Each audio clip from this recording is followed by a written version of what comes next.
بسم اللہ الرحمن الرحیم۔ السلام علیکم ورحمۃ اللہ وبرکاتہ۔ حضرت آسیہ رضی اللہ تعالی عنہا بادشاہ مصر ریان بن ولید کی اولاد میں سے تھیں۔ آپ کا نسب کچھ یوں ہے: آسیہ بنت مزاحم بنت عبید بنت ریان بن ولید۔ ریان بن ولید وہی ہے جو حضرت یوسف علیہ السلام کے زمانہ میں بادشاہ مصر تھے اور آپ علیہ السلام پر ایمان لے آئے۔ حضرت آسیہ رضی اللہ تعالی عنہا مصر کے انتہائی ظالم و جبر بادشاہ فرعون کی بیوی تھیں۔ بادشاہ وقت کی بیوی ہونے کے سبب آپ کے پاس مال و دولت کی کثرت تھی، لیکن اس کے باوجود آپ غرور و تکبر کا شکار نہیں تھی، بلکہ آپ کا دل غریبوں کی محبت سے سرشار اور ان پر شفقت و مہربانی کے جذبے سے معمور تھا۔ آپ دل کھول کر ان پر صدقہ خیرات کیا کرتی۔ فرعون چونکہ لوگوں کے ساتھ بہت ظالمانہ سلوک کیا کرتا تھا، اس لیے آپ اس سے سخت بیزار تھیں۔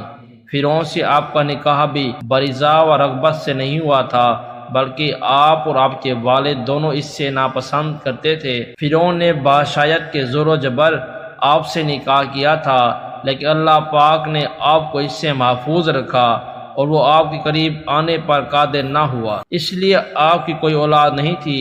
اور جو بعض روایات میں فرعون کی ایک بیٹی کا ذکر ملتا ہے، ممکن ہے یہ بیٹی لے پالک ہو، یعنی کسی دوسرے سے لے کر پالی گئی ہو۔ حضرت آسیہ رضی اللہ تعالی عنہ کو یہ بھی اعزاز حاصل ہے کہ آپ نے موسیٰ علیہ السلام کا نام رکھا۔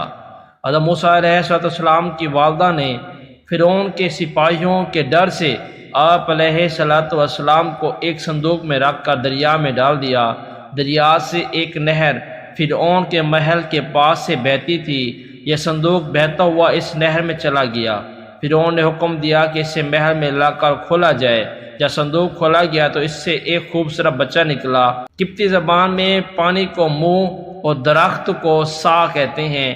یہ صندوق پانی اور درخت کے درمیان پایا گیا تھا، اسی وجہ سے حضرت بی بی آسیہ رضی اللہ تعالی عنہا نے آپ کا نام موسیٰ علیہ السلام رکھا۔ حضرت موسیٰ علیہ السلام بچپن میں جب آسیہ رضی اللہ تعالی عنہا کی گود میں آئے تھے تو آپ حضرت موسیٰ علیہ السلام کے چہرے پر نور نبوت دیکھ کر انہیں اپنا بیٹا بنا لیا اور فرعون سے جو کہا اسے قرآن پاک میں یوں بیان کیا گیا ہے: یہ بچہ میری اور تیری آنکھوں کی ٹھنڈک ہے، اسے قتل نہ کرو۔ اس پر بدبخت فرعون نے کہا: اسے تم رکھ لو، مجھے اس کی کوئی حاجت نہیں۔ پیارے آقا صلی اللہ علیہ وآلہ وسلم کا فرمان ہے، اگر آسیہ کی طرح فرعون بھی اس بات کا اقرار کر لیتا کہ یہ بچہ اس کی آنکھوں کی ٹھنڈک ہے تو ضرور اللہ پاک اسے ہدایت عطا فرما دیتا، جیسے حضرت آسیہ رضی اللہ تعالیٰ عنہ کو عطا فرمائی۔ جادوگروں کے سحر اور حضرت موسیٰ علیہ السلام کے معجزے کے سنسنی خیز مقابلے سے حق ظاہر ہونے کے بعد جہاں جادوگروں کو دولت ایمان نصیب ہوئی، وہیں جب آپ کو اس مقابلے کا حال معلوم ہوا تو آپ کے دل میں بھی فوراً حق کا نور چمک اٹھا اور آپ حضرت موسیٰ علیہ السلام پر ایمان لے آئیں۔ حضرت رضی اللہ تعالیٰ عنہ کی ایک بہت بڑی فضیلت یہ بھی ہے، اب جنت میں پیارے آقا حضرت محمد مصطفیٰ صلی اللہ علیہ وآلہ وسلم کی زوجہ ہوں گی۔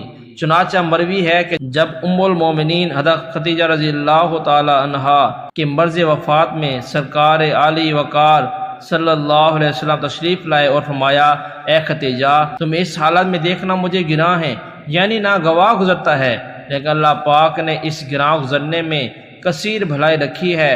تمہیں معلوم ہے کہ اللہ پاک نے جنت میں میرا نکاح تمہارے ساتھ اور فرعون کی بیوی آسیہ کے ساتھ فرمایا ہے۔ جب فرعون نے آپ کو ایمان سے پھیرنے کی تمام تدابیریں کر لیں اور اسے ناکامی کا سامنا ہوا تو اس نے آپ کو شہید کرنے کا فیصلہ کر لیا۔ شہادت سے پہلے آپ نے بارگاہ الہی میں جو التجا کی، اسے قرآن پاک میں یوں بیان کیا گیا ہے: اے میرے رب، میرے لیے اپنے پاس جنت میں گھر بنا اور مجھے فرعون اور اس کے کام سے نجات دے دے اور مجھے ظالم لوگوں سے نجات بخش۔ آپ کی شہادت کا واقعہ یوں ہے کہ فرعون نے اپنے کارندوں سے کہا: پہلے اس کی کھال اتار دو اور پھر ایک بڑی چٹان لاؤ، اگر چٹان دیکھ کر بھی ایمان پر قائم رہتی ہے تو چٹان اس پر گرا دو، اگر ایمان سے پھر جاتی ہے تو یہ میری بیوی ہے، اسے مت ماننا۔ آپ کے سامنے چٹان لائی گئی تو آسمان کی طرف آپ کو اپنا جنتی محل نظر آیا، جس سے آپ کی عزم و استقلال میں اور بھی اضافہ ہو گیا، اور اسی حالت میں آپ کی روح پرواز کر گئی۔ اس کے بعد جب آپ پر چٹان گرائی گئی تو وہ ایسے بدن پر گری جس پر روح نہیں تھی۔ آپ رضی اللہ تعالی عنہ کی مزار مصر میں واقع ہے۔ اللہ پاک سے دعا ہے کہ حضرت عاصر رضی اللہ تعالی عنہ پر کروڑوں رحمت نازل فرمائے اور ہمیں بھی اسی طرح کی استقامت عطا فرمائے۔ اس قسم کے متعدد واقعات سننے کے لیے ہمارے چینل کو سبسکرائب کریں اور بیل کے آئیکن کو دبا دیں تاکہ آنے والی ہر نئی ویڈیو آپ کے پاس پہنچ سکے۔